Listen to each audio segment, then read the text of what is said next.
हम लोग जो हमारा चैप्टर स्टार्ट कर रहे हैं that is some application of trigonometry.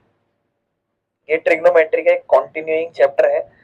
इस चैप्टर में जनरली हम करेंगे क्या कि ज्यादातर जो ये एक्चुअल में चैप्टर जिस पे डिपेंड करता है वो हाइट एंड डिस्टेंस पे डिपेंड करता है।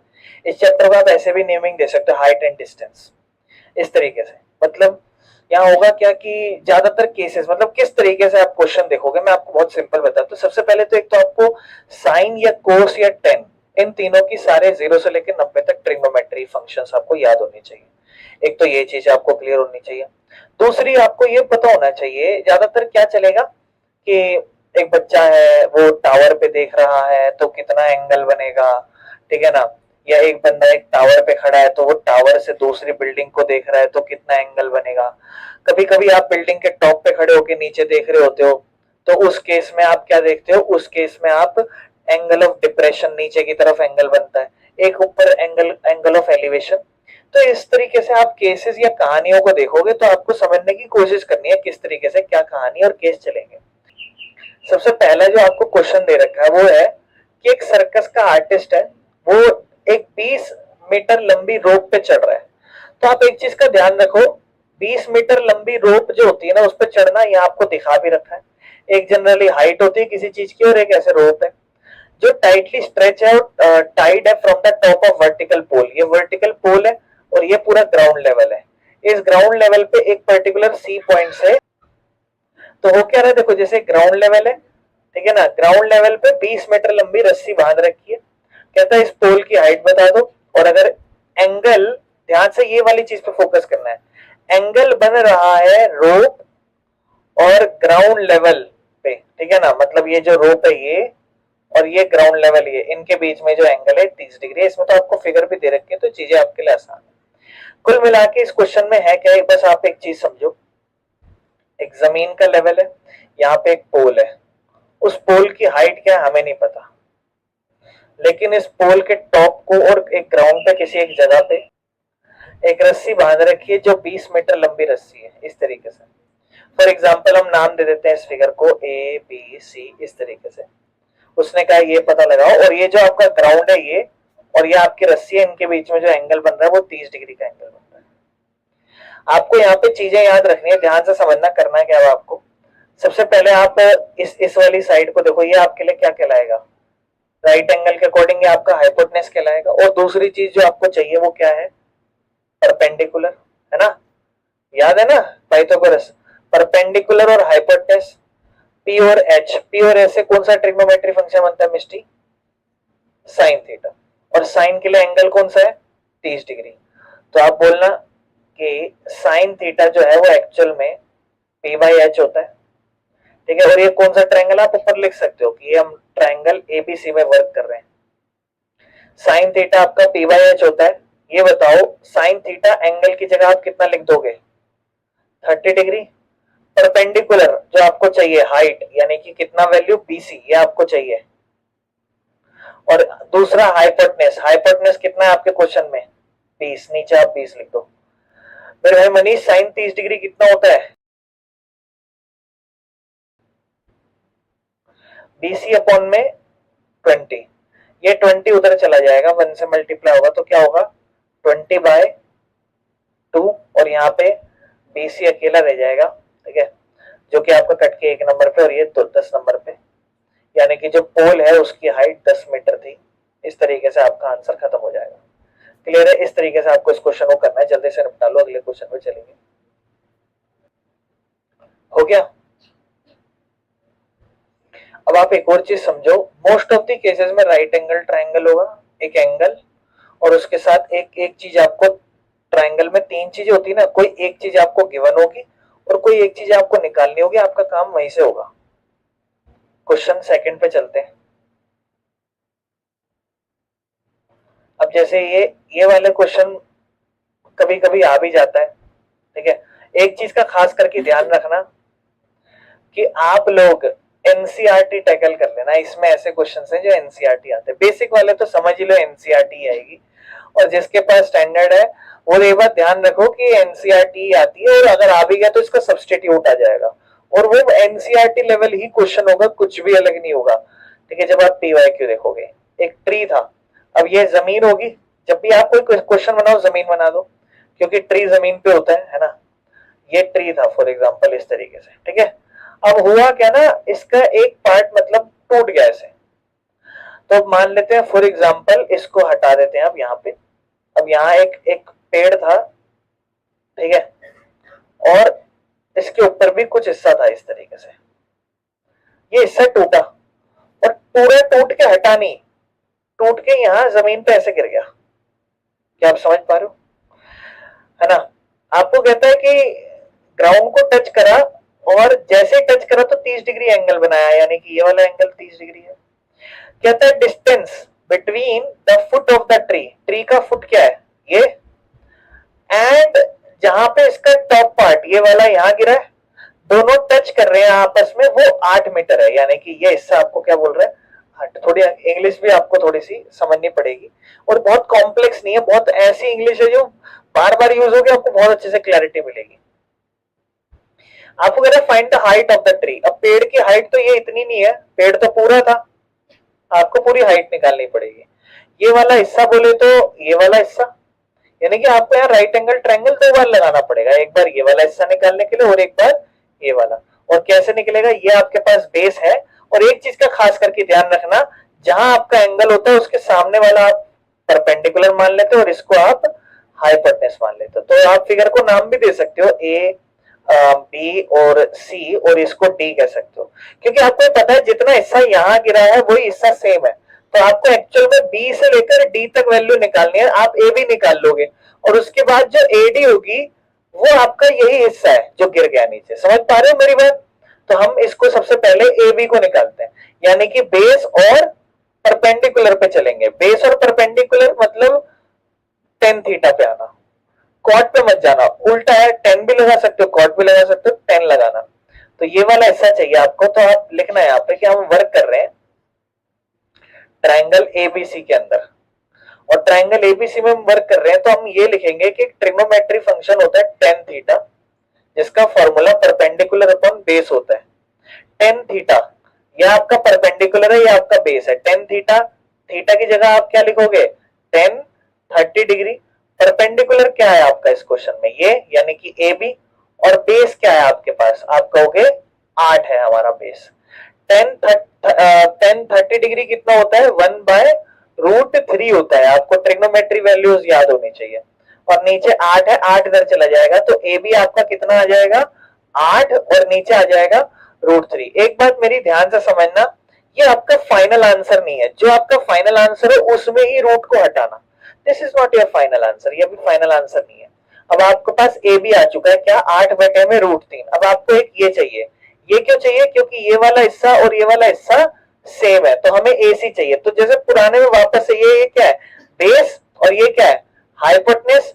मनीष कौन सा ट्रिग्नोमेट्री फंक्शन चलेगा बेस और हाइपोटेनस से, सेक और कॉस, कौन सा लगाएंगे, कॉस थीटा लगा देंगे। कॉस थीटा एंगल वही 30 डिग्री, ठीक है ना।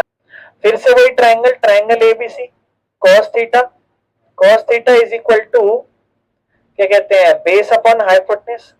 बेस तो हमारा फिर से 8 है, हाइपोटेनस हमें एसी चाहिए अभी, और कॉस थीटा, कॉस 30 डिग्री है, कॉस 30 डिग्री क्या होता है, √3/2, डायरेक्ट लिख रहा हूं। एसी को इधर ले जाओ और इसको, मतलब एक काम करो, उल्टा कर दो, रेसिप्रोकल कर दो, मतलब ये AC/8 हो जाएगा, और ये हो जाएगा √2/3, उल्टा हो जाएगा ये भी। और उस हिसाब से ये उधर जाके हो जाएगा 16। आपकी एसी की वैल्यू आ जाएगी 16/√3, ठीक है। और आप एक चीज बोलना कि एसी आपके क्वेश्चन में इस वाले से, ये जो एसी था ये इस एडी के बराबर है, एसी बराबर है एडी के, ठीक है।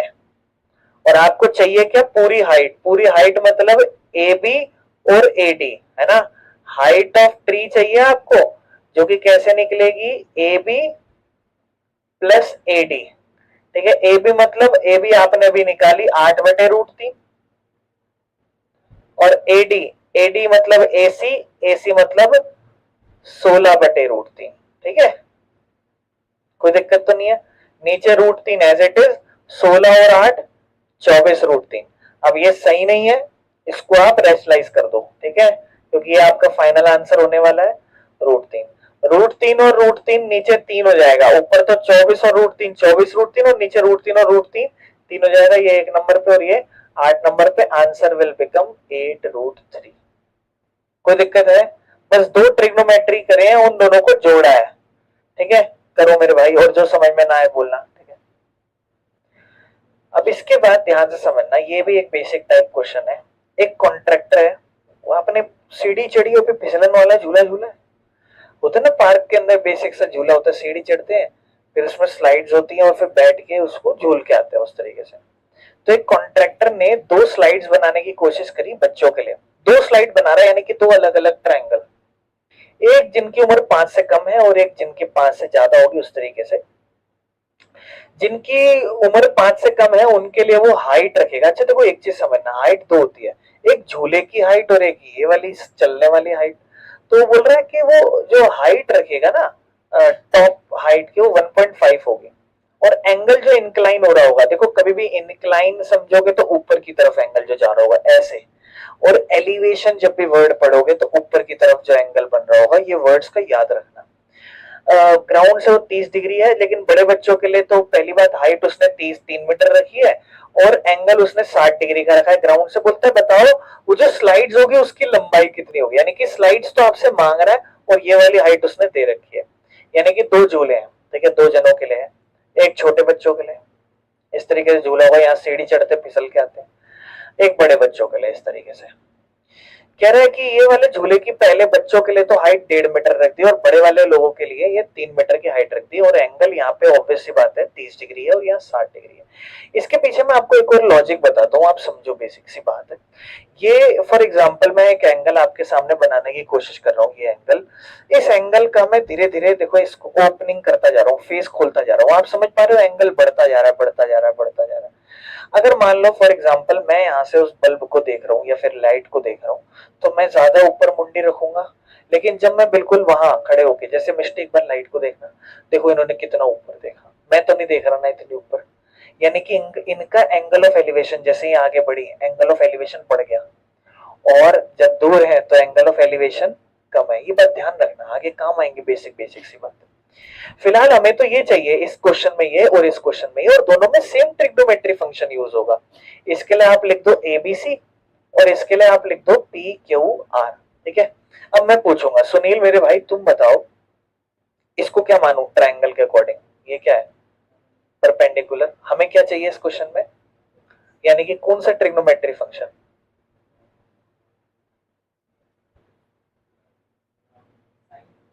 Sine theta. साइन थीटा का कौन सा साइन? 30 डिग्री, है ना, that is perpendicular upon hypotenuse, है ना। साइन 30 डिग्री मतलब 1/2 कह दूं, है ना, और इज इक्वल टू में परपेंडिकुलर अपॉन हाइपोटेन्यूज। परपेंडिकुलर मुझे पता है 1.5 है और हाइपोटेन्यूज यानी कि AC मुझे चाहिए, है ना। मैं इसको यहाँ ले जाऊंगा, इसको यहाँ ले जाऊंगा, AC को 1 के पास लेके जाऊंगा, AC रह जाएगा, और 2 को 1.5 के पास ले जाऊंगा, आंसर 3 सेंटीमीटर 3 मीटर हो जाएगा। यानी कि इस केस में जो स्लाइड होगी वो 3 मीटर की होगी। इस केस में इन ट्रायंगल PQR सेम बात मैं लिखूंगा, क्या सेम साइन 60 डिग्री हो जाएगा, परपेंडिकुलर अपॉन हाइपोटेन्यूज हो जाएगा। साइन 60 डिग्री √3/2 होता है, परपेंडिकुलर मेरे को दे रखा है क्वेश्चन में 3, और हाइपोटेन्यूज कितना मुझे चाहिए PR। अच्छा आप समझदार हो, है ना, समझदार हो कि नहीं हो? इस 3 को आप √3 इंटू √3 लिख सकते हो कि नहीं लिख सकते हो, ताकि आपका रूट कट जाए, यहाँ √3/2 है, इस 3 को आप क्या लिखो, √3 मल्टीप्लाई √3 लिख दो, और नीचे क्या है यहाँ पे PR, तो एक √3 से एक √3 कट जाएगा, इसको यहाँ ले जाओ, इसको यहाँ, अब देखो बचा क्या, वैसे 1/2 बचा, और यहाँ पे क्या बचा, √3/PR बचा, है ना, √3/PR, इस PR को यहाँ, इसको यहाँ, तो यहाँ PR हो जाएगा, और यहाँ पे 2√3 आपका आंसर हो जाएगा।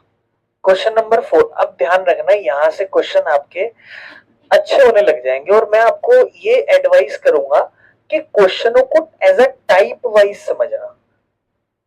टाइप वाइज मतलब मैं क्या चीज बता रहा हूं, बहुत अच्छे से समझना। मोस्ट ऑफ द क्वेश्चंस आपके जो PYQ में मिलेंगे आपको, वो NCERT के ही मिलेंगे, ध्यान रखना इस बात का। अब ऐसा समझ लो कि बेसिक इंट्रो खत्म हो गया इस चैप्टर का। अब जैसे भी क्वेश्चन देखोगे सब वो टाइप वाइज होंगे। जैसे अब देखो मैंने आपको बोला था ना एलिवेशन, एलिवेशन मतलब ऊपर की तरफ। आप यहाँ पे फ्रॉम, ऑफ, ये सब समझना है इंग्लिश के बेसिक शब्द। एंगल बन रहा है, किस पर बन रहा है? टावर के टॉप पे बन रहा है। कहां से बन रहा है? फ्रॉम मतलब कहां से बन रहा है? एक ग्राउंड के किसी भी पॉइंट से। मतलब ग्राउंड है, ग्राउंड के किसी एक पॉइंट से हम टावर को देख रहे हैं, और टावर के किसको देख रहे हैं? टॉप पे। और वहां पे जायज बात है कुछ एंगल बन रहा होगा। तो पता है क्या करा इसके बाद? ये कॉमा दे दिया देखो। तो आप कॉमा को छोड़ो, आप पॉइंट पे आओ, क्योंकि उसने बीच में एक्स्ट्रा बातें ला दी है देखो। एक्स्ट्रा बातें ला दी ना। बट आप बस कहां फोकस करो, ध्यान से देखना बेटा अच्छे से। Angle of elevation of the top of tower from a point on the ground is 30 degree. और बीच में जितनी बातें वो अभी हमारे लिए रेलिवेंट नहीं है इतनी। पहले हम क्वेश्चन के अकॉर्डिंग चलते हैं। यानी कि ग्राउंड है, इस ग्राउंड पे एक पॉइंट है यहां से, और यहाँ पे एक टावर है। उस टावर के टॉप पे जो एंगल बन रहा है एलिवेशन का, वो कितने डिग्री बन रहा है? 30 डिग्री। खत्म बात। इसके बाद आपको क्या बोलता है? कहता है which is 30 metre away from the foot of the tower. ये टावर का फुट है और ये ग्राउंड है। ग्राउंड का ये पॉइंट और ये टावर का फुट, इन दोनों के बीच में कितने का फर्क बताने की कोशिश कर रहा है?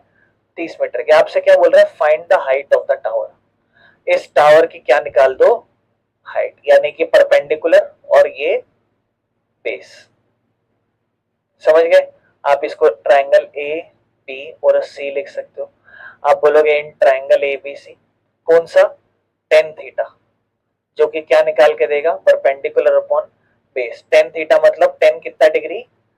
30 डिग्री। परपेंडिकुलर बोले तो ए भी चाहिए, और बेस बेस बोले तो 30। टेन 30 डिग्री क्या होता है? 1/√3। ठीक है ना? ये इक्वल्स टू में क्या है? A B by 30। आप इसको यहां ले जाओ तो ए बी की वैल्यू आपकी क्या होगी? बड़े ध्यान से देखना। ए बी की वैल्यू होगी 30 और नीचे आ जाएगा रूट में 30। ये आपका फाइनल आंसर है, इसीलिए ये नीचे रूट नहीं होना चाहिए। तो आप क्या करो, यहाँ √3 से रेशलाइज कर दो।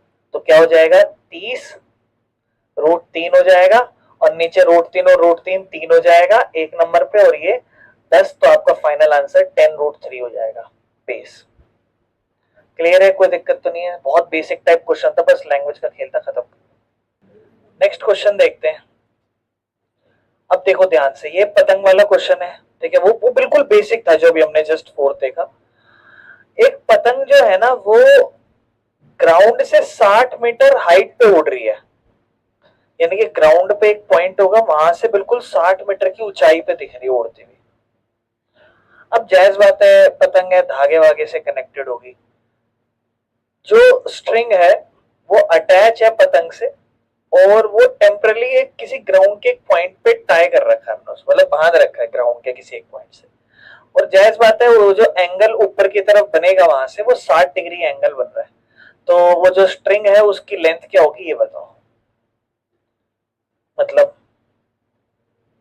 ये ग्राउंड है, यहाँ पे कहीं पे हमने महसूस करा ग्राउंड के जस्ट ऊपर इतनी हाइट पे, कितनी 60 मीटर की हाइट पे एक पतंग उड़ रही है।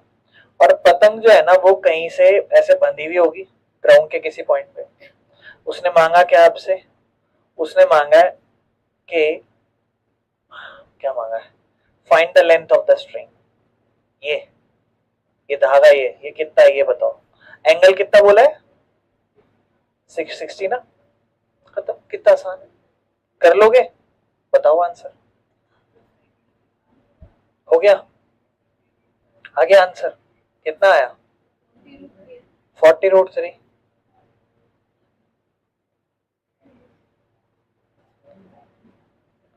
नेक्स्ट क्वेश्चन देखो, अगर आप डायग्राम बना सकते हो तो। चलो अच्छा देखो दोस्त ध्यान से, ये वाला बढ़िया क्वेश्चन है। और इसमें इसी का एक सेम टाइप क्वेश्चन हो रहेगा। जब भी कभी एक बच्चे के क्वेश्चन आ जाए ना, कि जैसे मान लो एक बच्चा है वो किसी ऊंचाई पर किसी चीज को देख रहा है, तो ये भी हो सकता है कि बच्चा, अभी तक आप जो भी क्वेश्चन कर रहे थे वो जमीन से ग्राउंड से कनेक्ट कर रहे थे। बच्चा पैरों से नहीं देखता, बच्चा आंखों से देखता है। यानी कि वो किसी भी चीज को अगर देखेगा, फॉर एग्जाम्पल मैं ये जैसे कोई भी एक बच्चा जो 2 मीटर की 1 मीटर की हाइट पे है और वो 10 मीटर ऊंची चीज देख रहा है, तो एक्चुअल में उसका एंगल जो हाइट का बनेगा वो 9 मीटर बनेगा, बिकॉज वो अपनी आंखों से देख रहा है, ऐसा अज्यूम करते हैं। तो एक्चुअल में डिफरेंस क्रिएट होगा। एक 1.5 मीटर टॉल बच्चा था और वो एक 30 मीटर की बिल्डिंग है उससे थोड़ा दूर खड़ा हुआ है, तो ये अपनी क्या कहते हैं बिल्डिंग है 30 मीटर जमीन पे बनी होगी, और बच्चा भी यहाँ पे खड़ा है और ये अपनी आंखों से ही देख रहा है ऐसे, इस तरीके से, है ना। ये इसकी आंखें होगी, मान लो यहाँ से ये देख रहा है इस तरीके से अपनी आंखों से। अच्छा, इस बच्चे ने जब देखा तो क्या हुआ, एंगल जो था ना उसकी आंखों से वो 30 से 60 डिग्री बढ़ गया। मैंने आपको बोला ना, अब मैं किसी चीज को दूर देख रहा हूँ, जैसे मान लो फॉर एग्जांपल मैं यहाँ अभी खड़ा हो जाऊं यहाँ पे और मैं उस सामने कॉर्नर पॉइंट को देखूंगा, तो ऐसे देख रहा हूँ, लेकिन जैसे जैसे जैसे जैसे मैं पास आता जाऊंगा तो मेरी जो सर है वो थोड़ा और ऊपर होता जाएगा, यानी कि जो इंक्लाइन एंगल है, एंगल एलिवेशन, वो बढ़ेगा। आप यहाँ पे हो और अभी आपका एंगल 30 डिग्री से 60 डिग्री हो रहा है, तो आप अगर दूर चले जाओगे, मान लो यहाँ चले जाओगे, तो आप दूर से रही हुई चीजों को ऊंचा नहीं देखते, थोड़ा सीधे सामने की तरफ देखते हो। अगर आप एंगल 30 से 60 कर रहे हो तो जायज बात है ये लड़का थोड़ा आगे आके खड़ा हो गया होगा, तब इसने अपनी आंखों से एंगल को थोड़ा और ऐसे बढ़ा दिया होगा, है ना। यानी कि पहले बच्चा 30 डिग्री के एंगल से देख रहा था, आगे जाके बच्चा 60 डिग्री के एंगल से देख रहा है। और ये बच्चे की खुद की हाइट 1.5 मीटर टॉल है। सवाल क्या है यहाँ पे, सवाल ये है कि ये बताओ इसने कितना डिस्टेंस चल दिया। ये बढ़िया क्वेश्चन हो जाता है यहाँ पे, कितना डिस्टेंस चल दिया भाई, इतना डिस्टेंस चल दिया, है ना। अब आंखों से जितना चलेगा पैरों से भी उतना ही चलेगा, ये तो ऑब्वियस सी बात है। यानी कि ये वाला वैल्यू, यानी कि ये वाला वैल्यू अगर हम निकाल दें तो हमारा आंसर आ जाएगा। बहुत ध्यान से समझना मेरी बात, यहाँ दो ट्रायंगल आपको नजर आ रहे हैं, एक 60 डिग्री वाला और एक 30 डिग्री वाला। अगर मैं 30 डिग्री वाला एंगल बनाऊं और आंखों से बनाऊंगा, ध्यान से देखना, मतलब इसकी इसकी आंखों से, ये 30 डिग्री वाला पूरा एंगल है, इससे आपका बेस ये पूरा रेड वाला निकलेगा, है ना। और जब आप 60 डिग्री वाले ट्रायंगल में काम करोगे जो कि कुछ इस तरीके से नजर आ रहा है, तो उस केस में आपको इतना वैल्यू निकलेगा, और रेड में से अगर आप ग्रीन वाला वैल्यू माइनस कर दोगे तो व्हाइट वाला वैल्यू बचेगा जो कि आपका आंसर होगा। यानी कि आपको इन दोनों ट्रायंगलों में पहले वाला बड़े वाला बेस निकालना है 30 डिग्री से, फिर छोटे वाले 60 डिग्री का बेस निकालना है, और दोनों को माइनस करके आपके पास ये वाला वैल्यू बच जाएगा। तो हम इसको नाम दे देते हैं, जैसे ट्रायंगल ए बी सी और डी नाम दे देते हैं। और पहले तो ये बताओ टावर की हाइट कितनी रह गई यहाँ से, अब यहाँ से क्या आप आंसर समझ पा रहे हो, 28.5 रह गई। क्यों, क्योंकि अपनी आंखों से देख रहा है वो, जमीन से पूरी 30 थी, अब यहां से वो सिर्फ 28.5 है। पहले ट्राइंगल एबीसी में वर्क करते हैं, ट्राइंगल एबीसी आप लिखोगे in triangle ABC,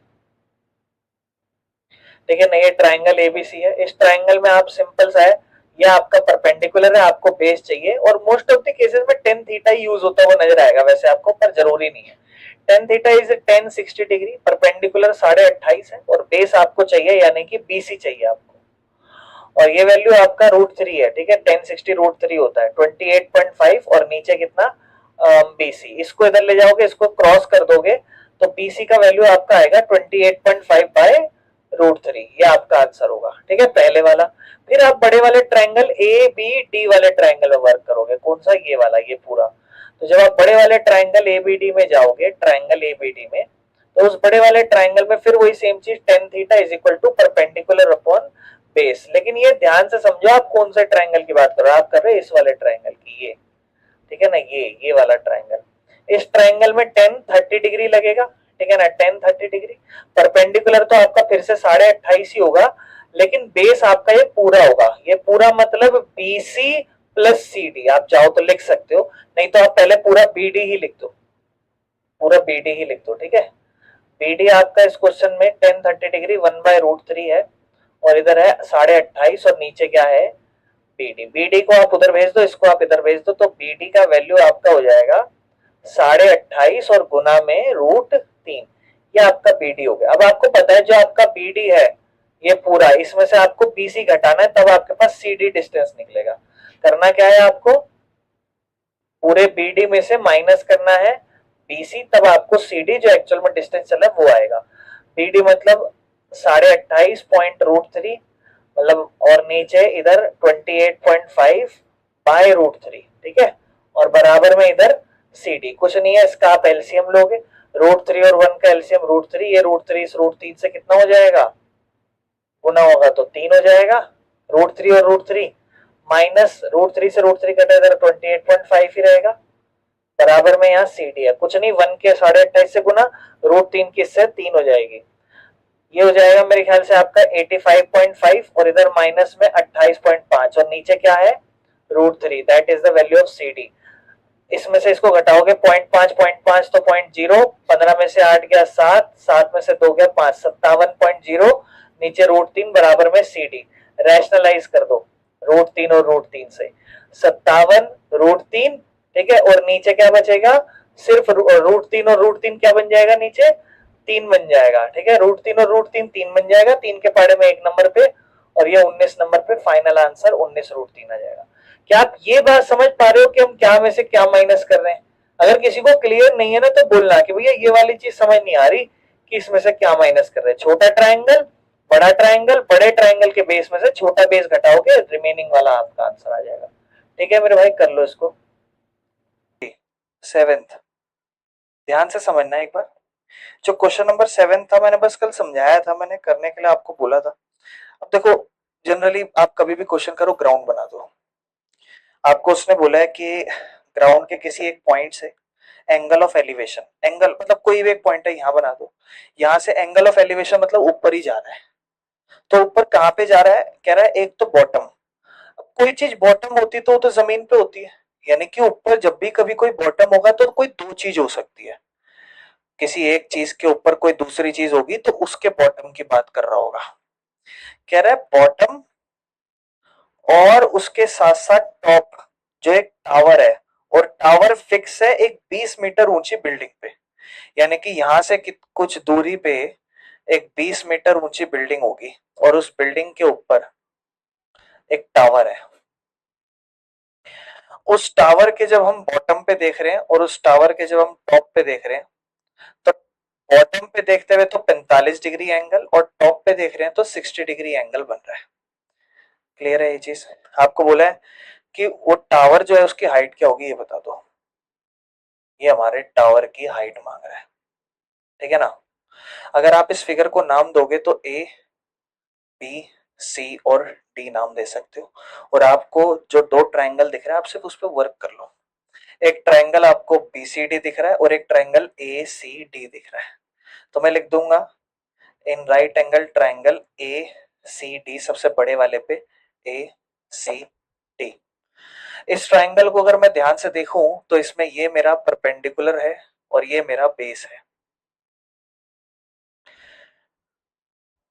tan theta is equal to perpendicular upon base. कोई दिक्कत है? होनी चाहिए ना, आपके मन में सवाल आना चाहिए, यही क्यों कर रहे हो? ये इसलिए कर रहे हैं क्योंकि मुझे ये वाली चीज चाहिए। अगर मैं इस पूरी साइड को निकाल लूं और कल को मैं छोटी साइड, तो मुझे पता ही है, तो मैं क्या करूंगा, आ जाओ मेरे भाई इधर बैठ जाओ, तो मैं क्या करूंगा पूरी बड़ी वाली में से छोटी घटा दूंगा तो मेरा आंसर आ जाएगा। कोई मिला के मुझे इस क्वेश्चन में करना ही यही है।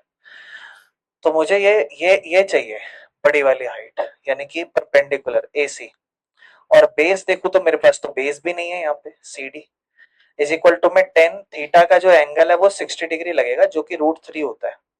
तो AC CD जब इसके पास जाएगा तो यहाँ हो जाएगा कि AC जो है ना वो CD √3 है। इतना करके आप छोड़ देना, फिर आप छोटे वाले ट्रायंगल में आना, और मैं इस क्वेश्चन को थोड़ा उल्टा कर दिया। आप बस इतना ध्यान रखना, जब भी कभी 45 डिग्री वाला एंगल हो उस ट्रायंगल में सबसे पहले वर्क करना। और 45 डिग्री वाले एंगल के लिए मैं आपको एक चीज बता देता हूँ, क्योंकि बहुत ज्यादा बेसिक से क्वेश्चन आते हैं सिर्फ एंगल निकालने के लिए। ध्यान रखना, जब भी कभी बेस और हाइट बराबर हो गई तो उसके बीच का एंगल 45 डिग्री है, एक तो ये बात याद रखना। या फिर अगर एंगल 45 है तो समझ जाओ बेस और परपेंडिकुलर दोनों बराबर है, क्योंकि आपको पता है tan थीटा, अगर tan 45 लिखूं तो आपको पता है tan थीटा वैसे तो जनरली परपेंडिकुलर अपॉन बेस होता है, और थीटा की जगह 45 लिखूंगा, tan 45 एक होता है, P बाय B उधर चला जाएगा तो P और B एक दूसरे के। तो ये क्वेश्चन में आगे जाके आपके लिए बोनस पॉइंट होगा कल को कभी भी अगर ये 45 डिग्री का ही एंगल आ गया। तो ये छोटा वाला एंगल 45 डिग्री है इन ट्राइंगल बीसीडी, तो हम लिख देंगे राइट ट्राइंगल बीसीडी में काम कर रहे हैं। Same perpendicular upon base, trigonometry function tan theta is equal to perpendicular upon base होता है और 10 अपना 45 डिग्री हो जाएगा। परपेंडिकुलर की बात करें तो 20 है और बेस की बात करें तो CD है। 1045 1 हो जाता है, 20 अपॉन में CD है, CD 1 के पास जाएगा, CD की वैल्यू 20 सेंटीमीटर या 20 मीटर जो भी होगी क्वेश्चन के अकॉर्डिंग आपके पास आ जाएगी। इसके बाद आप ध्यान से समझोगे कि आपके पास CD की वैल्यू आ रखी है, तो आप यहाँ पे AC की जगह लिख सकते हो, यहाँ CD की जगह आप 20 लगा सकते हो, 20√3 सेंटीमीटर AC आपका आ जाएगा। यानी कि यहां से लेकर यहां तक जो पूरी वैल्यू है वो 20√3 है और जो सिर्फ छोटी सी है वो 20 है। 20√3 में से आपको सिर्फ क्या घटाना है, 20, क्योंकि आपको चाहिए टावर की हाइट, हाइट ऑफ टावर, वो कैसे आएगा 20√3 में से 20 घटा के, यानी कि AC में से BC घटा के, और दोनों में 20 का पहाड़ा कॉमन है, अंदर रह जाएगा √3 - 1। This will be your final answer. Clear है, कर लो इस क्वेश्चन को। एक स्टैचू है जो 1.6 मीटर टॉल है। कभी भी स्टार्टिंग से किसी क्वेश्चन को देखते फिगर मत बनाना, थोड़ा अच्छे से रीड करना। स्टैचू है, जमीन पे भी हो सकता है, ये किसी स्टैचू किसी बिल्डिंग के ऊपर भी हो सकता है।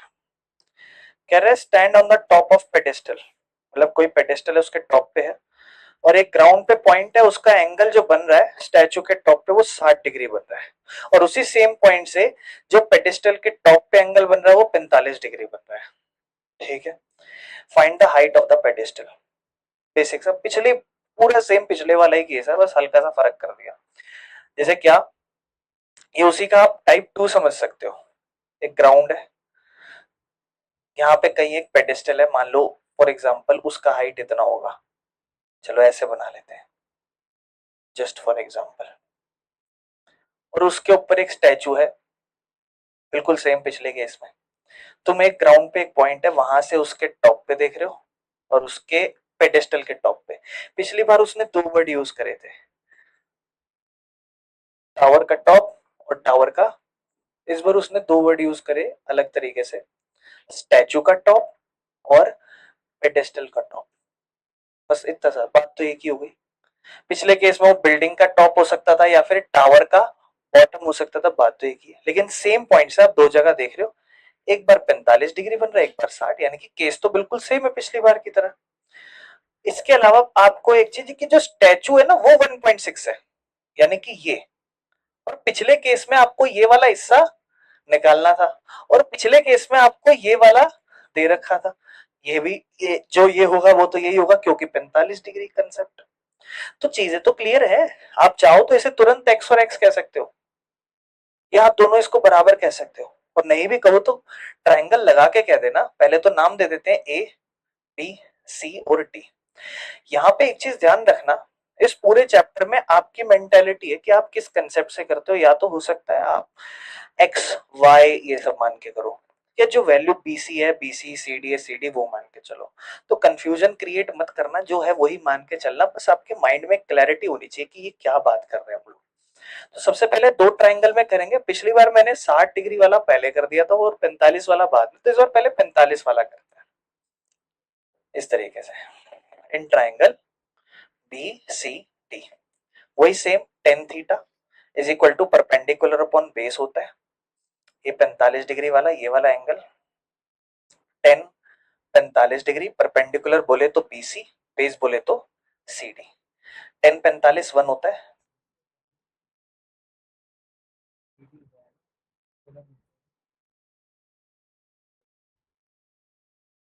हाँ, तो अब इस ट्राइंगल में काम करते हैं एसीडी के अंदर, तो हम लिख देंगे इन ट्राइंगल एसीडी। ठीक है, एसीडी में जब हम काम करेंगे तो आपके ऊपर है, आप चाहो तो बेस को पूरा एसी भी लिख सकते हो, नहीं तो आपको पता होगा कि A B plus B C भी लिख सकते हैं। यह आपकी मर्जी है, आप कैसे करते हो, बहुत सारी चीजें कर सकते हो। सेम वही, tan theta is equal to perpendicular upon base, tan theta की जगह 60 डिग्री, परपेंडिकुलर वैसे तो मैं पूरा ही लिख देता हूँ ए से लेकर यहां सी तक, अपॉन में बेस बोले तो सी डी। आगे चलें। एक्चुअल में आपको बीसी चाहिए, बस ये ध्यान रखना। तो आप चाहो तो हर जगह बीसी रख सकते हो, या अगर आप सीडी भी निकाल लो तो बीसी आ जाएगा। 1060 आपका √3 होता है, is equal to AC upon में CD। और अब आप चाहो तो ये जो आपका AC है इसे आप दो हिस्सों में बांट सकते हो, ऐसे 1.6 1.6, आपकी मर्जी है। आप चाहो तो यहाँ पे बांट सकते हो, नहीं तो आप एक काम कर सकते हो, वो ये कि इसको इधर भेज दो, इसको इधर भेज दो, तो ये क्या हो जाएगा CD अपॉन में AC बाई √3। यहां से क्या होगा, आपके पास CD आ जाएगा। यहाँ भी CD है, यहाँ भी CD, दो बार CD और CD एक बार इसके और इसके आपस में बराबर रख के आप खेल कूद कर सकते हो। नहीं तो आप क्या कर सकते हो, ये काम यहाँ ना करके आप यहाँ पे जो आपका AC by CD is equal to √3 बना है, आप यहीं पे ये जो √3 है तो ठीक है, आप CD को CD रखो या फिर CD को आप BC रख दो यहाँ पे नीचे, और ऊपर जो AC है उसे आप दो हिस्सों में ब्रेक करके दिखा दो। पहले तो CD को यहाँ ले जाते हैं, ये √3 CD हो जाएगा और इधर आपका AC है।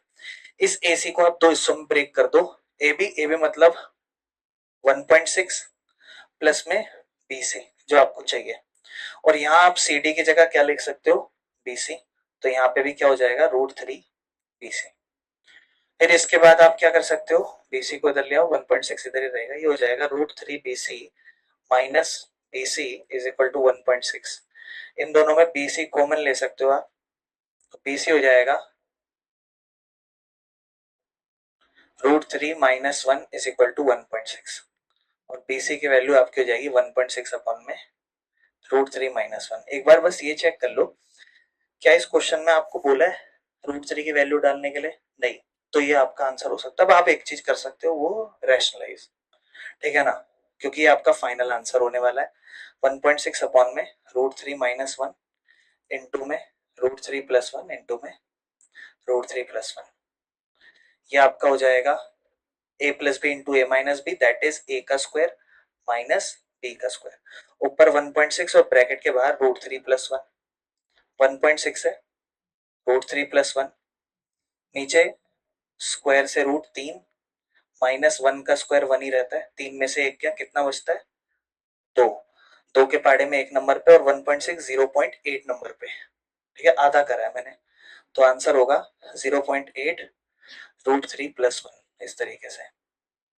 ठीक है जी, समझ में आया, कोई दिक्कत है इस स्टेप में तो देख लो, क्लियर है, कोई डाउट है, कर लो इस क्वेश्चन को। क्वेश्चन नंबर इसके बाद हमें 9 करना है।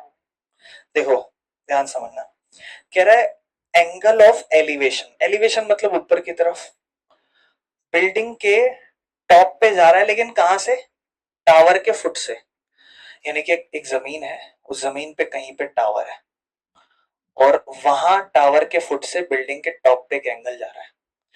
कह रहा है एंगल जा रहा है कितना डिग्री, 30 डिग्री। तो 2 मिनट ना इसको रफ बनाना, बाद में फेयर बनाना। 30 डिग्री एंगल जा रहा है, ठीक है। तो यानी कि कहने का मतलब ये है कि ये टावर है, ये एक बिल्डिंग है, और टावर के बेस से हम बिल्डिंग के टॉप पे 30 डिग्री का एंगल बना रहे हैं। फिर कहता है उल्टा, कहता है अब हम टावर के टॉप पे देख रहे हैं बिल्डिंग से, तो 60 डिग्री का एंगल बन रहा है, ये बिल्डिंग के बॉटम से टावर के टॉप पे। जब एंगल अलग अलग बन रहे ना, तो एक बात समझ जाओ कि दोनों सेम हाइट की तो नहीं होने वाली। थोड़ा सा लॉजिक लगाओ ना, कि तुम किसी एक चीज को मतलब जैसे मान लो सामने कोई खड़ा है ऐसे ऐसे, फॉर एग्जांपल जैसे मान लो भी अभी इस टाइम पे आप बैठे हुए हो, ठीक है, इस तरीके से आप मुझे देख रहे हो, तो ऑब्वियस सी बात है आपके बैठे हुए और मेरे खड़े हुए में हाइट का डिफरेंस है, तो आप मुझे थोड़ा ज्यादा स्लोप से देखोगे। मान लो फॉर एग्जाम्पल इस पोजिशन को मैं अगर वहां चला जाऊं और आप यहाँ आ जाओ, तो उस केस मतलब कहने का मतलब ये है कि जब कोई दो चीज अगर सेम है, तो दोनों के बॉटम से टॉप पे सेम एंगल दिखना चाहिए।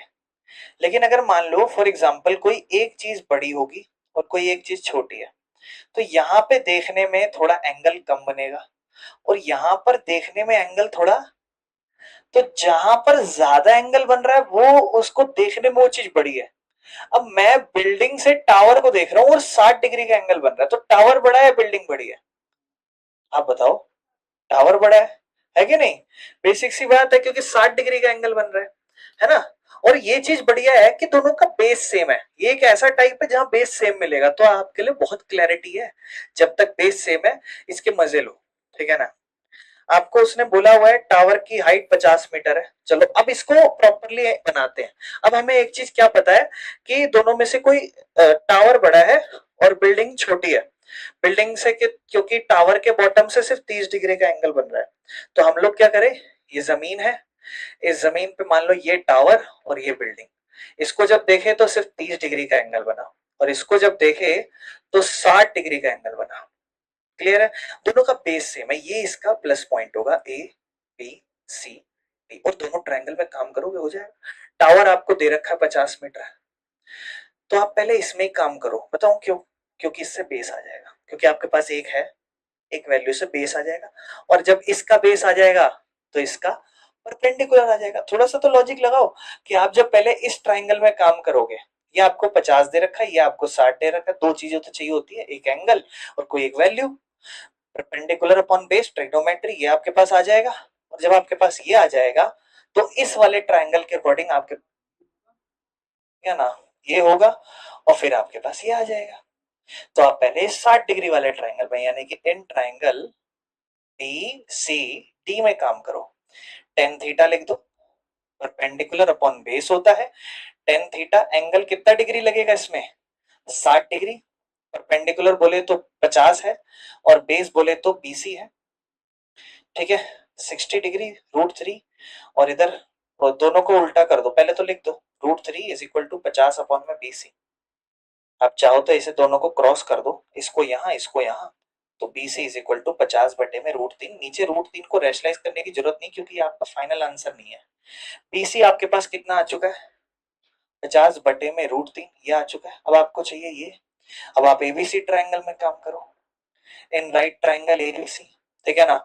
जब एबीसी में ट्राइंगल परपेंडिकुलर अपॉन बेस काम करोगे तो वही same, tan theta is equal to perpendicular upon base, tan theta की जगह आप टेन 30 डिग्री लिख दोगे, परपेंडिकुलर में आप लिखोगे ए बी, बेस में लिखोगे 50 बटे में √3, ठीक है। ठीक कर लेंगे, ऐसे कोई दिक्कत नहीं है। यहाँ पे नीचे क्या है, 1/√3 अपॉन में ए बी, और ए बी के नीचे कुछ नहीं, आप चाहो तो इधर 1 लिख सकते हो, नहीं तो आप थोड़ा सा ही लॉजिक लगाओ, 50 के नीचे √3 है, ये √3 ए बी के पास चला जाएगा, तो ये हो जाएगा ए बी √3, इस तरीके से, ठीक है। इस √3 को यहाँ ले जाओ और उसको बाकी जो है वो उसको वही, मतलब एक काम करो, इस 50 को यहाँ ले जाओ और इस √3 को यहाँ ले आओ, तो 50 को ऊपर ले जाएंगे, इधर ऑलरेडी √3 था ही, इसके पास एक और √3 आ जाएगा, ये हो जाएगा हमारा ए बी, √3 और √3 कितना हो जाएगा, 3 अपॉन ए बी, आंसर खत्म।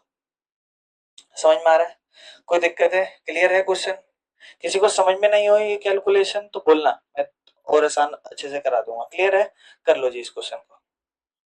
अच्छा, एक चीज का ध्यान रखना, ऐसे मान लो मैं कहूं इनमें से कोई एक एंगल भी अगर 45 हो जाता ना तो आपका काम खत्म हो जाता, और प्रॉब्लम एक हो जाती कि अगर कोई भी एंगल इसमें से एक 45 हो जाता ना, तो ये होता कि भैया ये और ये बराबर, फिर ये बराबर, तो कहने का मतलब होता कि सारे ही एंगल 45 होते हैं।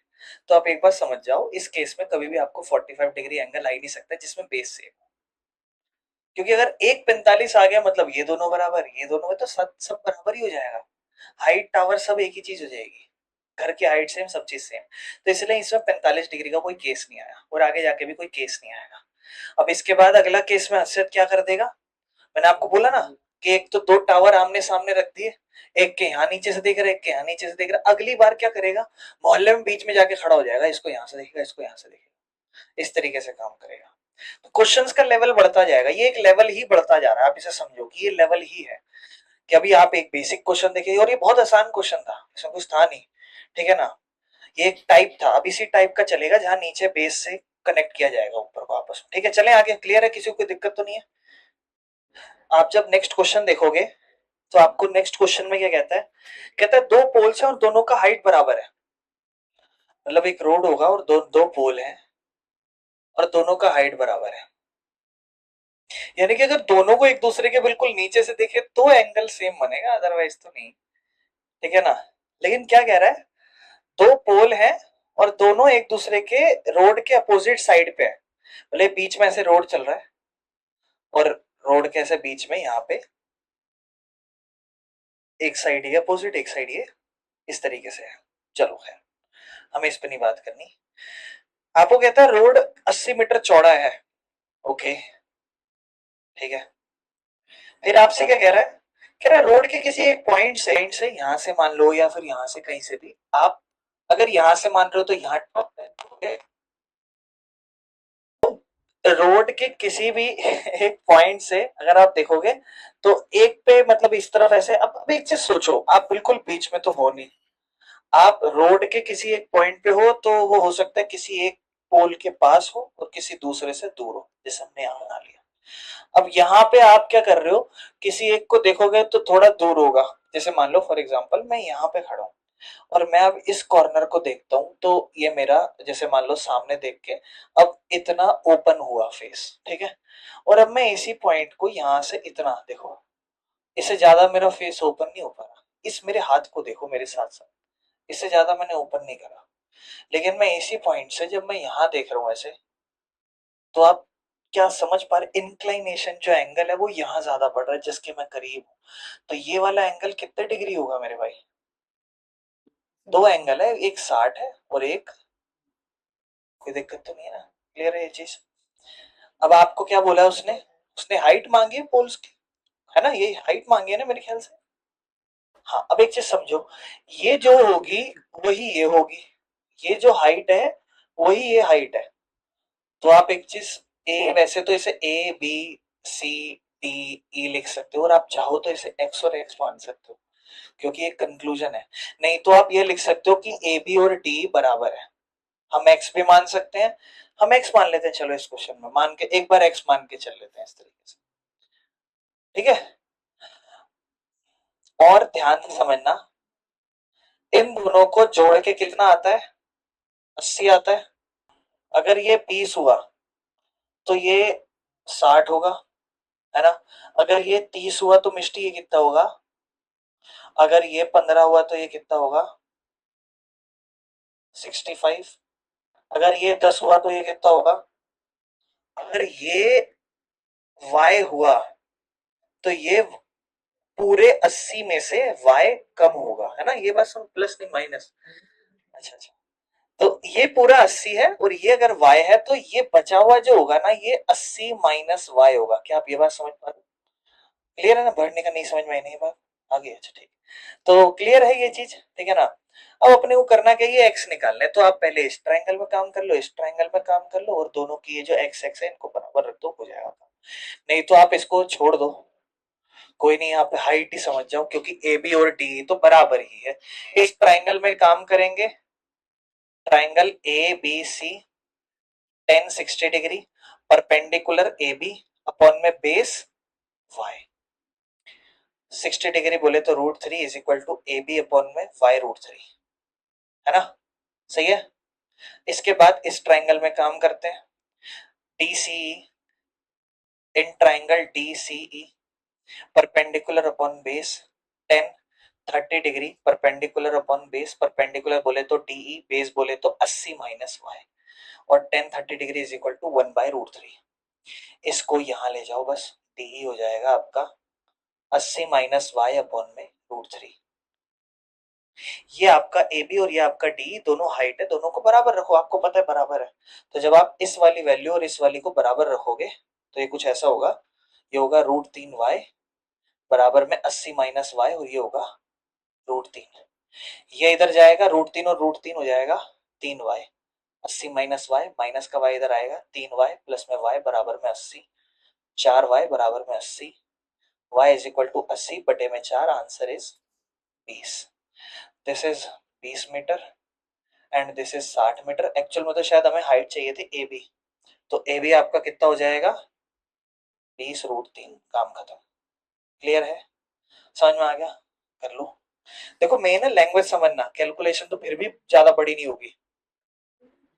तो आपने एक ये भी देख लिया जहां पर या तो हो सकता है दोनों का बेस सेम हो या फिर हो सकता है दोनों का कंबाइंड बेस हो ना, मतलब जैसे भी हमने केस देखा वहां पे बेस सेम नहीं था, एक के लिए आधा बेस था, एक के लिए फिर उस तरीके से बेस था।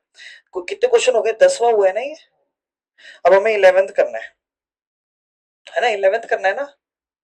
11th क्वेश्चन कहता है एक टीवी टावर है, इसका चित्र आपको बगल में दिखाई रखा है, तो आप चित्र पे फोकस करके डायरेक्ट क्वेश्चन कर सकते हो, फिर भी हम लैंग्वेज पढ़ेंगे। TV tower vertically on the bank of, एक नहर है, नहर के किनारे इस तरीके से टीवी टावर लगा हुआ है, और एक पॉइंट है जो अपोजिट होता है टावर के, वहां से। अच्छा, ये वाला ना एक क्वेश्चन आया था पिछले से पिछले साल, तो ना ये एग्जैक्टली सेम क्वेश्चन था, बस हल्का सा लैंग्वेज चेंज कर दिया था इसने, और उस तरीके से क्वेश्चन बोला था। मतलब पता क्या बोला कि जैसे मान लो फॉर एग्जांपल एक नहर है, और एक नहर के बंदा एक एक पॉइंट से एक सामने किसी टावर को देख रहा है, तो कुछ एंगल बन रहा है, फिर वो बंदा उस नहर के दूसरे किनारे से उस टावर को देख रहा है, तो फिर कुछ एंगल बन रहा है। तो जितना दूर से देखेगा एंगल उतना कम हो जाएगा, जितना पास जाएगा एंगल उतना बढ़ता जाएगा। तो ये बात आप ध्यान रखना बस। और ये उसी तरीके का क्वेश्चन है, इसमें बस फर्क क्या है ना कि आपको डायरेक्ट फिगर दे रखी है, तो आप लोग ज्यादा सोचते नहीं हो, फिर बुक में पेपर में क्वेश्चन ऐसे दे देता है जहाँ कंफ्यूजन हो जाती है। तो वही है कि एक किनारे से, मतलब ये एक किनारा है नहर का, एक किनारा ये रहा और एक किनारा ये रहा। एक किनारे से जब आप उसे देख रहे हो तो 60 डिग्री एंगल बन रहा है, क्योंकि ज्यादा ऊंचाई पे है। और फिर जब दूसरे किनारे से देख रहे हो आप, क्यों इसमें क्या होता है ना, इसमें देखो एक लैंग्वेज लिखी है क्या, opposite from a point on the bank directly opposite to the tower. तो यहाँ पे बहुत से लोग सोचते हैं कि शायद टावर के एक यहां से देख रहे हैं हम, और एक हम यहां से देख रहे हैं, तो ये भी एक कंफ्यूजन होती है। तो आप लोग इस लैंग्वेज को बहुत अच्छे से समझना। दोबारा पढ़ता हूँ। एक टीवी टावर है वर्टिकली, एक जो कैनल है नहर, उसके किनारे पे है, और एक पॉइंट है, ठीक है, वो डायरेक्टली अपोजिट है टावर के, और वहां से एंगल ऑफ एलिवेशन जो टावर के टॉप पे बनता है वो 60 डिग्री है। और फिर उसी पॉइंट से 20 मीटर दूर एक और पॉइंट है, वहां से अगर हम टावर को देखें तो 30 डिग्री एंगल बनता है। तो find the height of the tower and the width of the canal. ये नहर की विड्थ ये मांगी है, ठीक है, और इसकी हाइट ये मांगी है। ये तो इसी क्वेश्चन से आ जाएगी, क्योंकि आपको ये, अच्छा sorry sorry, find the height of the tower and the width, हाँ विड्थ ऑफ द कैनल, ये कैनल के है, सॉरी ये है, गलत बोल दिया मैंने। ये मेरे ख्याल नहीं यार, 20 मीटर दे रखे, हाँ फिर यही यही मान रहा है, ठीक है। ये वाला हमारा 20 मीटर हमें क्वेश्चन में दे रखा है, और हमें क्वेश्चन में शायद मेंशन नहीं करा, तो यही नहर होगी इस तरीके से। अच्छा अब देखो, एक एक क्वेश्चन आपको जनरली ट्रायंगल के नजर से आप देखो तो आपको एक क्वेश्चन इस तरीके से दिया है कि यहाँ ये वैल्यू दे रखी है और ये दोनों निकालनी है आपको, मतलब ये दे रखा है और ये दोनों निकालनी है, ये आपको यहाँ पे काम करना है। तो आप दो ट्रायंगल में काम करोगे, ऑब्वियस सी बात है। सबसे पहले तो आप ये निकाल सकते हो, ये बात समझो, ये इस ट्रायंगल से भी निकलेगा, और ये, क्योंकि आप ऐसे चीज पे फोकस करे करो जो दोनों ट्रायंगल के लिए कॉमन हो। जब तक ये बेस पढ़ रहा था इस तरीके से, तब तक हम ऐसे ही बात कर रहे थे कि ये निकालो, इससे ये निकल जाएगा, फिर इससे ये निकल जाएगा। अब इस केस में ये जो हाइट है ना वो दोनों के लिए सेम है, तो हाइट पे फोकस करते हैं। अगर हम इस फिगर को देखें तो that is A B C और डी ना, तो दोनों की हाइट पे फोकस करते हैं।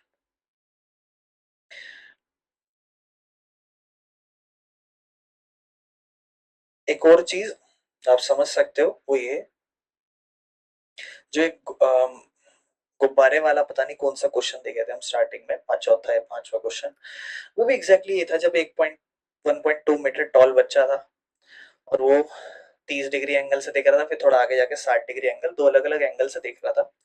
उस केस में भी यही था, ये सारी चीजें थी, बस आपको ये भी दे रखा था, बस यही दे रखा था, तो इससे आप पहले ये निकाल लिए थे, और इसी की मदद से आपने ये बड़ा सा निकाल लिया था, तो आपका काम हो गया था। अभी भी फिलहाल आप दो चीज समझो कि आपको दो ट्रायंगल दे रखे हैं, उन ट्रायंगलों में काम करो। एक तो ये छोटा वाला ट्रायंगल और एक ये बड़े वाला, बस इन दोनों में काम कर दो और ये वाली पे फोकस करो, ये अपने आप आ जाएगा। पहले छोटे वाले पे काम करते हैं, ट्रायंगल एबीसी। परपेंडिकुलर बोले तो वही देखो, टेन थीटा सबसे ज्यादा यूज हो रहा है, देखो perpendicular upon base, tan 60 degree, perpendicular बोले तो ए बी, बेस बोले तो बी सी, दोनों में से कुछ भी गिवन नहीं है।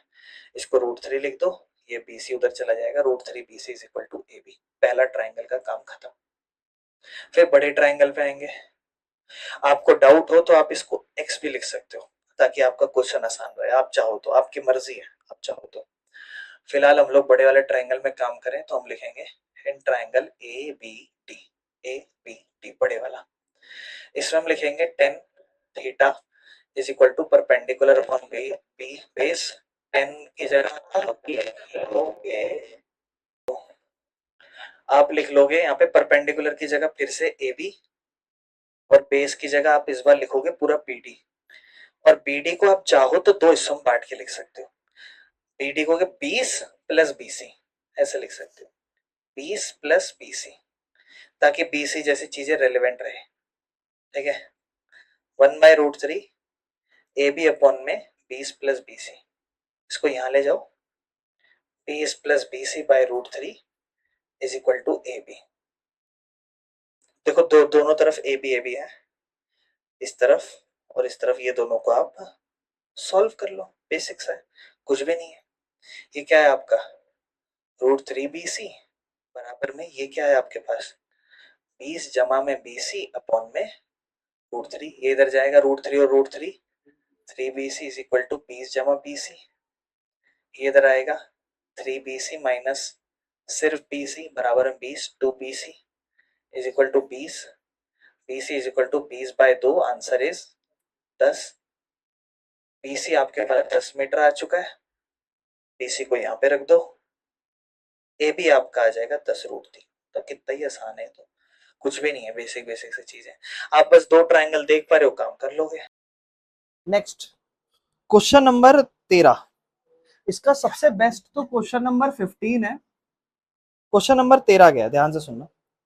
कहता है हमने ऑब्जर्व करा from the top of 75 metre high lighthouse से और समुद्र के तरफ, मतलब ये लाइट हाउस है। अब लाइट हाउस होता है ना, वो मतलब वैसे तो समुद्र के किनारे पे होता है, फिर इस तरफ समुद्र ही समुद्र होता है।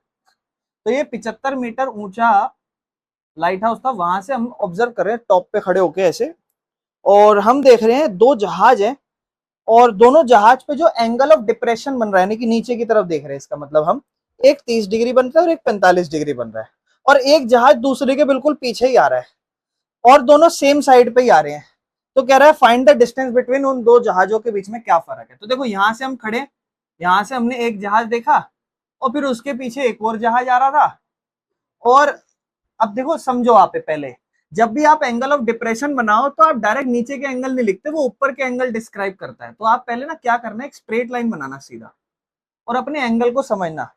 आप जब नीचे देख रहे हो तो जितना ज्यादा नीचे देखोगे इसका मतलब एंगल उतना बढ़ेगा, और जितना ज्यादा ऊपर की तरफ से नीचे देखोगे एंगल उतना ही छोटा है।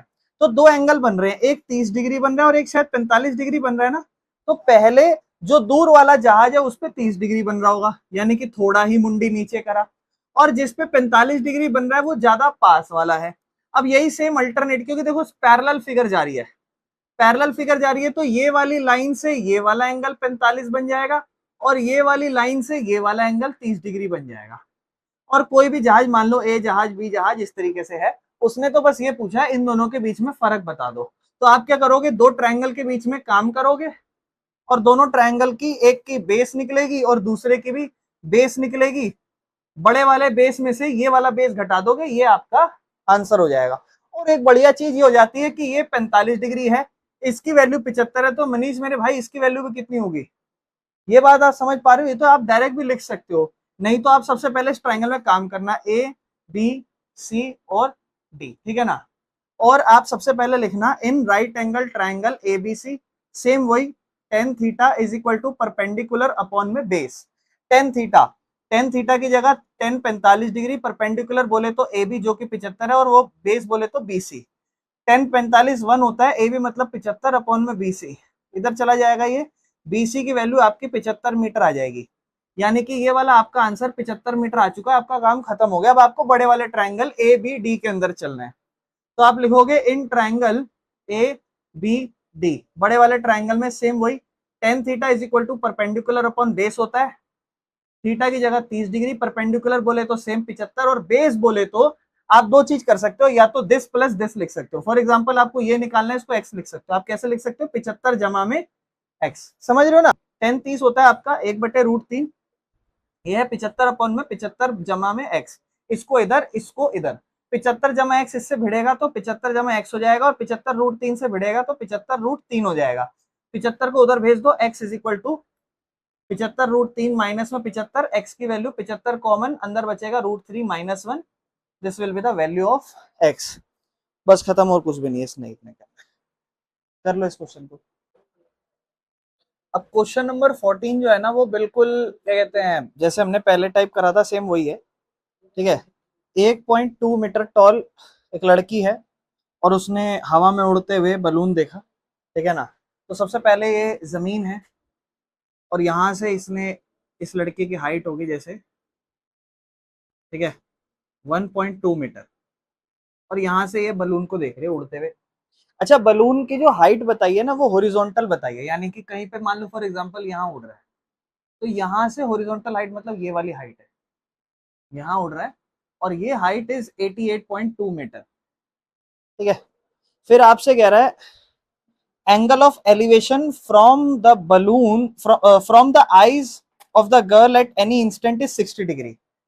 मतलब स्टार्टिंग में जब वो देख रही थी, तो उसने मतलब अपनी आंखों से जो एंगल बनाया बलून पे, वो 60 डिग्री था।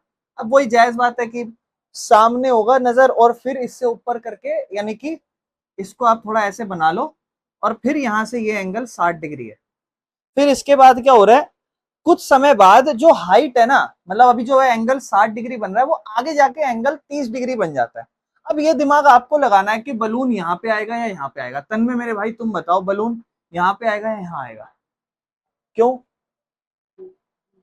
जितना दूर जाएगा तो एंगल उतना ऊंचाई का थोड़ा आप नीचे करने लगोगे, लेकिन और ऊपर आ जाएगा तो यूं और ऊपर मुंह एंगल और ज्यादा बढ़ाने लग जाओगे। तो इसका मतलब दूर क्या होगा भाई, है ना? दूर क्या होगा, यहां से देख रहे होंगे। अच्छा, हाइट उसकी अभी भी सेम है, हाइट उसकी अभी भी सेम है, बस वो थोड़ा सा आगे चला गया, समझ रहे इस तरीके से। अब वहां पे जो एंगल बन रहा है वो 30 डिग्री बन रहा है। फिर आपसे कहता है ये बताओ कि बलून ने कितनी दूरी तय कर ली। वही बलून ने इतनी दूरी तय कर ली, यानी कि सिर्फ आपको ये पॉइंट पता लगाना है। अब आप एक चीज समझो, आप चाहो तो इस पूरे पार्ट को आप इग्नोर कर सकते हो, क्योंकि क्वेश्चन तो सारा यहीं पर है। अगर आप इसको भी देख के चलते हो तो आप कंफ्यूज हो जाते हो, क्योंकि यहां से लेकर यहां तक ये ग्राउंड है पूरा, ये पूरा हाइट 88.2 है, और इतना सा हाइट कितना है 1.2। तो आप इसमें से इसको घटा दो, तो इतना पार्ट जो एक्चुअल में ट्राइंगल में यूज होगा दैट विल बी 87। इतना पार्ट जो यूज होगा दैट विल बी 87। इसलिए इस पार्ट को आप चाहो तो मतलब वैसे मत हटाना, बट अपने दिमाग से, अपनी आंखों की नजर से इसको हटा देना, ठीक है ना। और क्या कहते हैं, अब यहां से देखो, ये एक ट्राइंगल ए बी सी और डी और ई बन रहा है ऐसे, है ना। पहले आप एक ट्राइंगल में काम करो, फिर दूसरे में काम करो, और आंसर आ जाएगा। सबसे पहले हम काम करते हैं ट्राइंगल 60 डिग्री वाले में, ट्राइंगल एबीसी में। ट्राइंगल एबीसी सेम वही, tan theta is equal to perpendicular upon में बेस। टेन थीटा, थीटा कितना डिग्री होगा कशिश?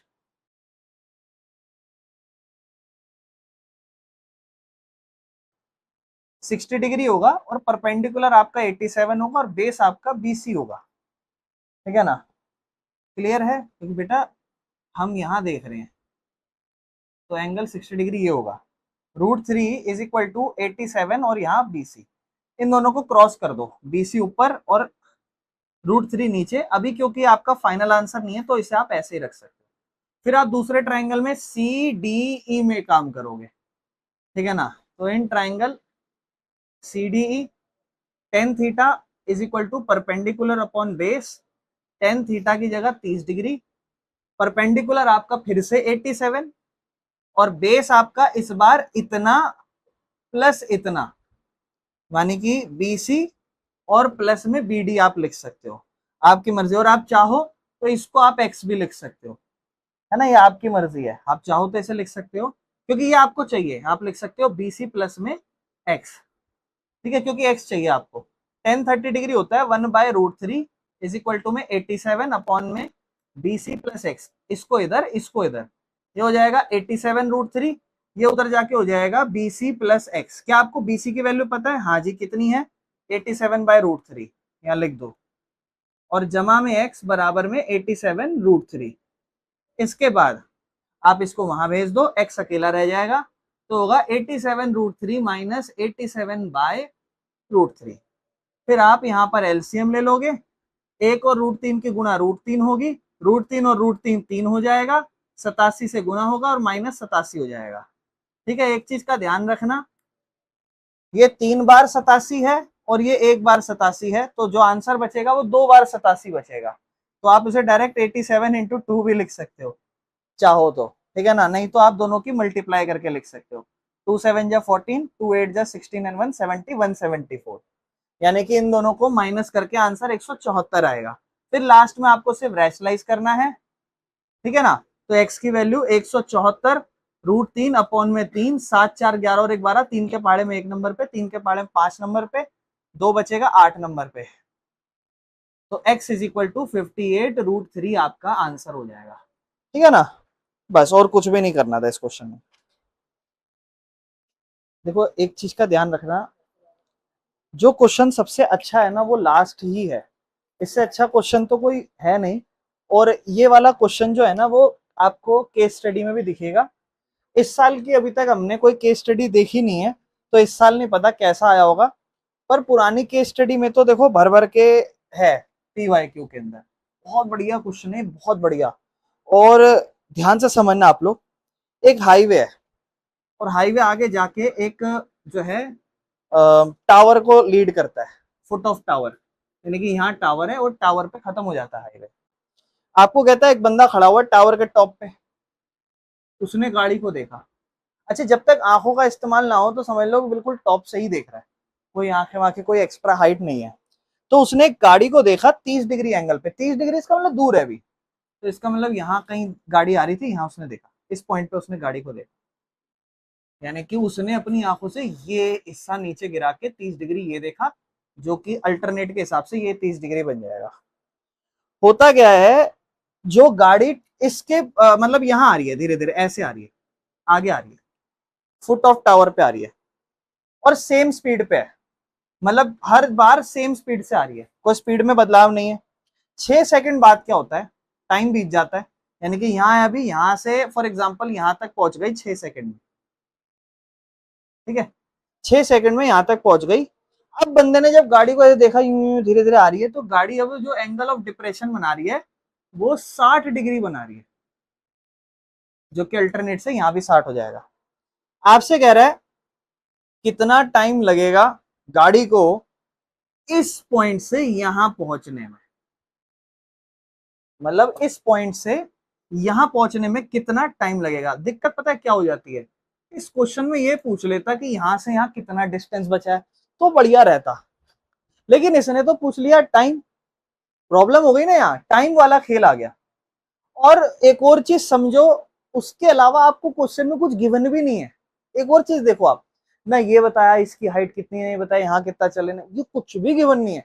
इसलिए ये क्वेश्चन दो तरीके से खूबसूरत होता है, टाइम से तो इतना खूबसूरत नहीं है। क्यों? क्योंकि एक चीज समझो, time speed is equal to क्या फॉर्मूला, डिस्टेंस अपॉन टाइम। आपको टाइम चाहिए तो टाइम का फॉर्मूला क्या हो जाएगा, डिस्टेंस अपॉन स्पीड। भाई यहां से यहां तक कितना दूरी चली आप निकाल सकते हो, स्पीड में कंफ्यूज हो जाओगे, जितनी स्पीड यहां लगी उतनी स्पीड तो यहां लगेगी, ये भी हो जाएगा। तो काम आसान है, लेकिन दूसरी प्रॉब्लम है कि इसने उसके अलावा कुछ और चीज दी नहीं, सिर्फ ये 6 सेकंड वाला सीन दे दिया। तो अब ये समझेंगे, और एग्जैक्ट सेम टाइप के क्वेश्चन ही आएंगे केस स्टडी में, तो इसलिए बहुत बढ़िया से टैकल सीखना, खास करके स्टैंडर्ड वालों। ध्यान रखना ये सबसे प्यारा क्वेश्चन होगा, और मैं तो कहूंगा इसको रट लो तो बहुत बहुत बढ़िया है। करने के बहुत सारे तरीके हैं, पर एक चीज आप ध्यान रखना कि इसमें आप लोग एक चीज थोड़ा सा लॉजिक वॉजिक या चीजों को समझना कैसे करना है। सबसे पहले 2 ट्रायंगल होंगे, हम दोनों ट्रायंगलों में वर्क करेंगे। आप मुझे बस इतना बताओ, यहां का मुझे टाइम निकालना है, ठीक है, तो मैं कैसे निकालूंगा, डिस्टेंस अपॉन स्पीड रख के। जो स्पीड यहां आएगी वही स्पीड यहां होगी, और डिस्टेंस भी नहीं पता, बट डिस्टेंस को मैं लिख दूंगा जैसे ए बी सी और डी, मैं यहां डिस्टेंस को बी सी लिख दूंगा, ठीक है। मैं उसमें नहीं कंफ्यूज हो रहा, मैं कंफ्यूज हो रहा हूं स्पीड के अंदर। तो स्पीड ध्यान रखना, यहां पे आपके पास ऑलरेडी टाइम है ना, यहां से स्पीड निकलेगी और वही स्पीड ये होगी, क्योंकि स्पीड उसने क्या बोला, यूनिफॉर्म है। यहां से स्पीड निकालनी है आपको, ध्यान, मैं देखो पूरा क्वेश्चन बता रहा हूं हम करने क्या वाले हैं। टाइम निकालना है, डिस्टेंस अपॉन स्पीड करोगे, डिस्टेंस आप बीसी लिख दोगे, लेकिन आपको स्पीड निकालनी होगी, स्पीड आपकी इस यहां से निकलेगी, और यहां से स्पीड जब निकलेगी जब आपके पास यहाँ का डिस्टेंस होगा। आप तो कुछ नहीं कर सकते, आपको जितना पता है वो ये कि दो ट्रायंगलों में काम कर सकते हैं हम, तो आप दो ट्रायंगलों में काम करो, ठीक है ना, और कुछ मत करो। दो ट्रायंगल में सबसे पहले ट्रायंगल ए बी सी के अंदर काम करोगे। आप लिखोगे ट्रायंगल ए बी सी,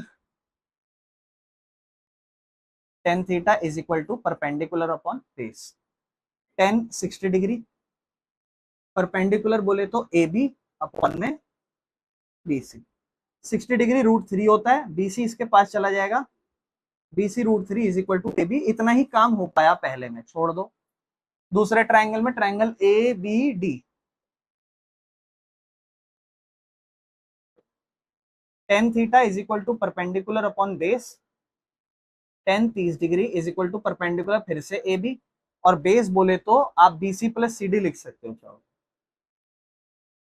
तो √3 होता है 1/√3, इसके पास जब ये ऊपर जाएगा तो ये हो जाएगा BC plus C D is equal to A B.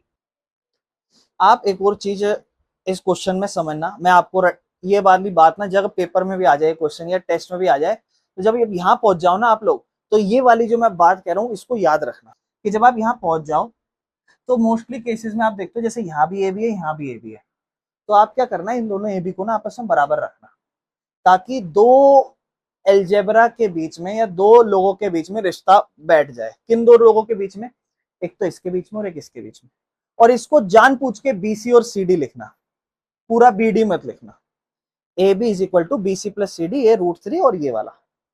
अब आपको पता है ये भी ए बी, ये भी ए बी, ये दोनों आपस में इनके बीच में रिश्ता बनाओ, और इसीलिए इन दोनों को बराबर रखो, यानी कि ये दोनों बराबर है, BC plus C D upon में √3 बराबर है इसके, जो कि है BC √3 के। इसको इधर ले जाओ, ये 3BC हो जाएगा, और इधर ये होगा BC प्लस CD। कोई दिक्कत तो नहीं है, BC की वैल्यू निकाल लो, BC उधर चला जाएगा, CD इज इक्वल टू, कोई दिक्कत है ये वाली बात में, ठीक है। अब आपको बस इतना ही करना है, आपका काम हो गया है सारा, लेकिन आपका आंसर आ गया है। अब कैसे, अब वो चीज समझनी। मैंने आपको क्या बोला था, आपको निकालना है टाइम, टाइम का फॉर्मूला डिस्टेंस अपॉन स्पीड है, और मैंने आपको बोला था स्पीड कहाँ से निकालोगे, यहाँ से। इस क्वेश्चन में जब आप स्पीड निकालने बैठोगे, इस वाले की सीडी वाले केस में जब आप स्पीड निकालने बैठोगे, तो आपका फॉर्मूला डिस्टेंस, डिस्टेंस मतलब सीडी अपॉन में time, distance upon time, time मतलब 6, ये सीडी की स्पीड होगी। और ये जो स्पीड है वही स्पीड आप यहां भी लिख सकते हो, क्या, सीडी अपॉन में, आप एक काम करो सीडी मत लिखो, सीडी की जगह क्या लिखो, ठीक है, सीडी की जगह क्या लिखो, 2BC/6, इसको काट दो, एक नंबर पे इसको 3 नंबर, क्या हो जाएगा BC/3।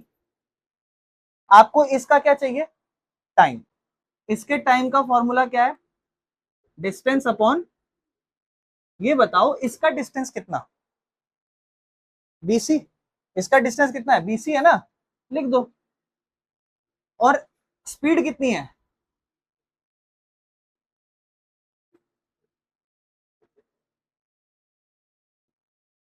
समझ में आया। तो ये चीज ध्यान रखना, ये बिल्कुल ही बेसिक तरीका है, इससे ज्यादा आसान आप नहीं कर सकते, और हर एक चीज मैंने ना सेपरेट करके आपको समझा दी, क्लियर है। आप बस अब इस जब भी क्वेश्चन को करो 3-4 पार्ट्स में बांटना। सबसे पहले जब आप इस क्वेश्चन को करो, इसकी ड्राइंग बना लेना, क्योंकि ये क्वेश्चन इसी टाइप का आएगा, और मोस्ट ऑफ द केसेस में 2 ये 3 ही आंसर आएगा, लैंग्वेज चेंज कर देगा पर आंसर 3 आएगा।